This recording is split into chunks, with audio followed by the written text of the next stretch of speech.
अखेर निंभा गावच्या त्या भोंदू बाबावर गुन्हा दाखल झालाय।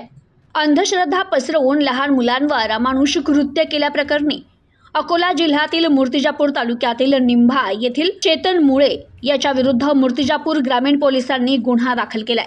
काही दिवसांपूर्वी सोशल मीडियावर एक व्हिडिओ व्हायरल झाला होता। या व्हिडिओत संबंधित व्यक्ती स्वतःत दैवी शक्ती असल्याचा दावा करत दरबार भरवत असल्याचं दिसून येत आहे।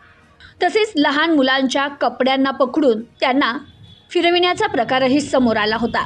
या प्रकरणी बाल कल्याण समिती अकोला येथील सदस्य प्रांजली मनोज जयस्वाल यांच्या फिर्यादीवरून गुन्हा दाखल करण्यात आलाय। त्याच्यावर भारतीय न्याय संहिता कलम 125, बाल न्याय अधिनियम 2015 मधील कलम 75 तसेच महाराष्ट्र अंधश्रद्धा प्रतिबंधक कायदा 2013 अंतर्गत कारवाई करण्यात आली आहे। अकोला पोलीस अधीक्षक अर्चित चांडक, अप्पर पोलीस अधीक्षक बी चंद्रकांत रेड्डी, उपविभागीय पोलीस अधिकारी वैशाली मुळे यांच्या मार्गदर्शनाखाली करण्यात आली असून पुढील तपास मूर्तिजापूर ग्रामीण पोलीस करतायत। प्रतिनिधी सुमित सोनोने, न्यूज टुडे 24, मूर्तिजापूर अकोला।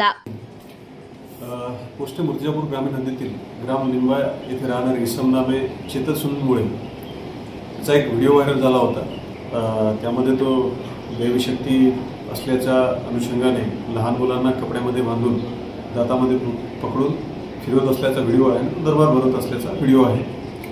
तर त्या व्हिडिओच्या अनुषंगाने ज्या बालकल्याण समिती अकोला येथील सदस्य आहेत श्रीमती प्रांजली मनोज जयस्वाल यांच्या फिर्यादीवरनं मूर्तिजापूर ग्रामीण पोलीस स्टेशनला सदर जे बंधूबाबा आहेत चेतन सुनील मुळे याच्याविरुद्ध गुन्हा दाखल आहे।